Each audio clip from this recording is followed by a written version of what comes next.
एकता का प्रकाश इतना शक्तिशाली है। एकता का प्रकाश इतना शक्तिशाली है कि वह संपूर्ण पृथ्वी को प्रकाशित कर सकता है, प्रकाशित कर सकता है।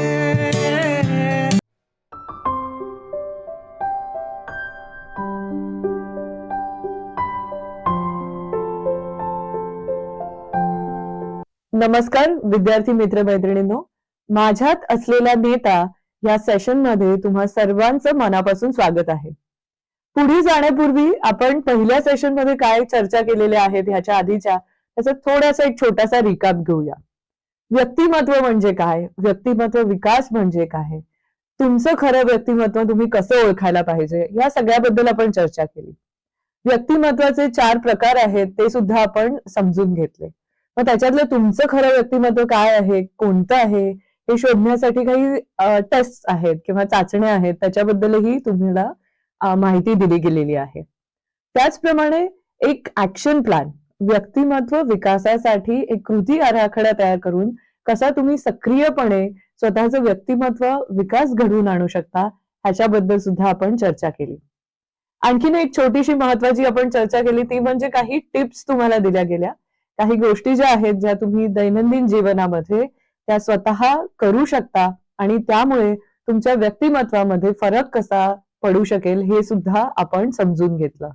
त्याचप्रमाणे तुम्हाला एक छोटासा व्हिडिओ सुद्धा दिलेला आहे, तो व्हिडिओ तुम्ही नक्की बघा आणि एक अनुवंशिकतेने जे आपलं व्यक्तिमत्व तयार झालेलं असतं त्याच्यामधल्या ज्या काही कमतरता आपल्याला दिसू शकतात त्या कशा आपण संपूर्णपणे काढून टाकू शकतो आणि एक सकारात्मक व्यक्तिमत्व तयार करू शकतो ह्याच्यावर सुद्धा आपण आधीच्या सेशन मध्ये चर्चा केलेली आहे। मग आता आपण माझ्यात असलेला नेता ह्या सेशनला सुरुवात करूया। प्रिय मित्र मैत्रिणींनो, तुमच्या दैनंदिन जीवनात आपल्यापैकी प्रत्येकाला काही सकारात्मक शक्ती आणि काही नकारात्मक शक्तींचा अनुभव येतो। ह्या ज्या शक्ती आहेत ज्या आपल्या आजूबाजूला आपल्याला दिसतात, आपल्या समुदायामध्ये आपल्याला त्यांचा सतत अनुभव येत असतो। या प्रत्येक शक्तीमुळे काही प्रक्रियांची सुरुवात होते आपल्या आजूबाजूला, आपण हे सर्व आता समजून घेणार आहोत।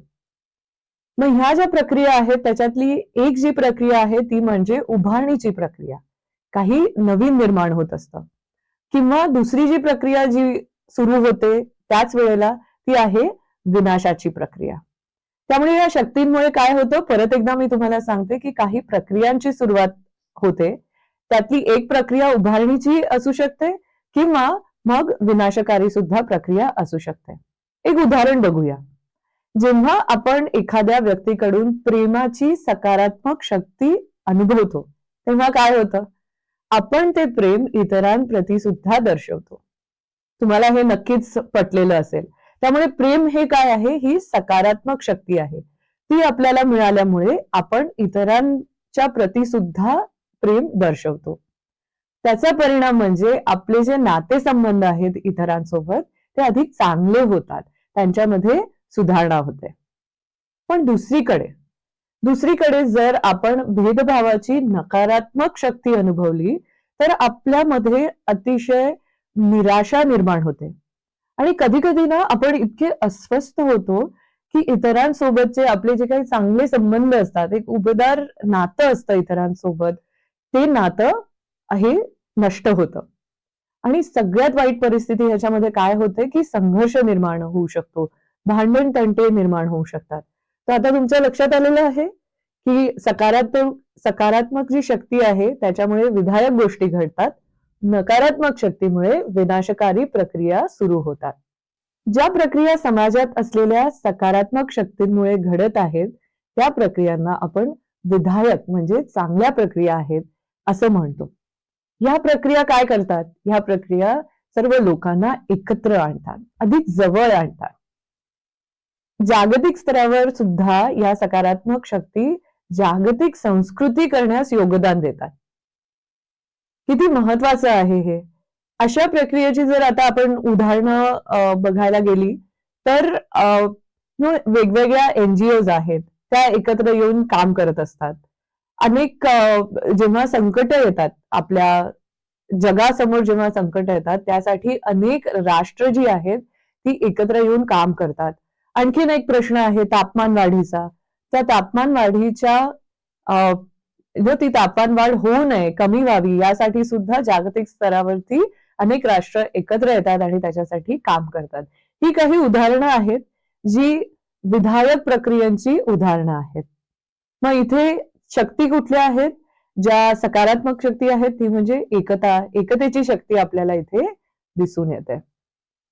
आता दुसऱ्या बाजूचा विचार करूया. नकारात्मक शक्ती ज्या असतात त्या नकारात्मक प्रक्रियेची सुरुवात करतात.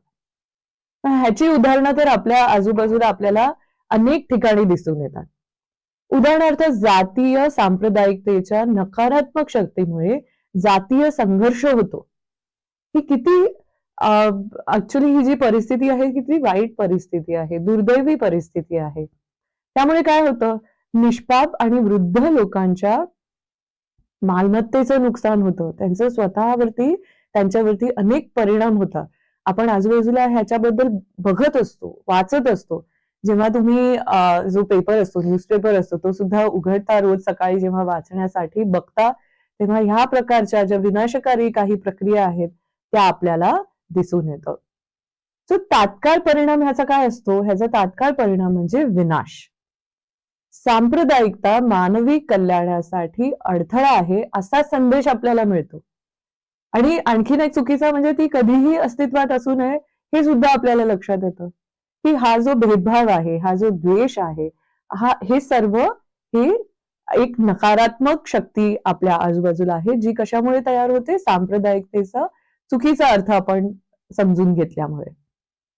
त्याचप्रमाणे आक्रमण करणे किंवा हल्ला करणे, युद्ध, सध्या परिस्थितीमध्ये अनेक युद्ध चालू आहेत.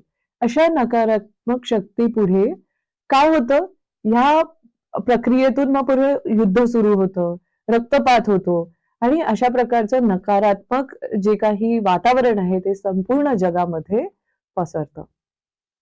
पण यामुळे एक गोष्ट मात्र स्पष्ट लक्षात येते की जसं की इंग्रजीमध्ये एक म्हण आहे, ती म्हण अशी आहे की border issues should be resolved through talks and not tanks. खरोखरच सीमेवरील ह्या ज्या काही समस्या आहेत ना त्या रणगाड्यांद्वारे नव्हे तर चर्चेने सोडवल्या पाहिजेत. शब्द हे महत्वाचे आहेत तिथे. आणि नुसताच टँक्स वापरून तुम्ही जर बॉम्बार्डिंग करणार असाल तर त्याचा परिणाम जो आहे तो काहीच होणार नाहीये आणि तिथे फक्त विनाश होणार आहे.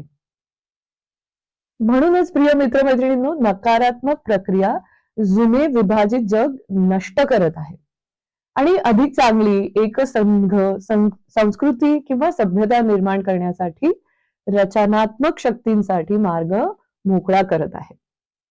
म्हणजे जे काही जुनं आहे ते अधिकच त्याच्यामध्ये विघटन घडत आहे.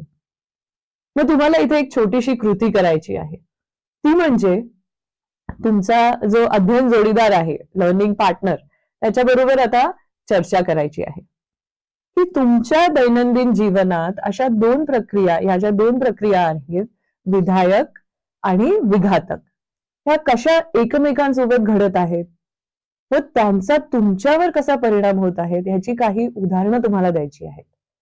नक्कीच ही चर्चा तुमच्यासाठी महत्वाची ठरणार आहे आणि त्याच्यातली उदाहरणं सुद्धा, ही जी उदाहरणं आहेत जी तुम्हाला सापडणार आहेत त्याच्यातनं सुद्धा तुम्हाला नवीन प्रकारचा विचार करण्याची एक संधी मिळणार आहे. धन्यवाद.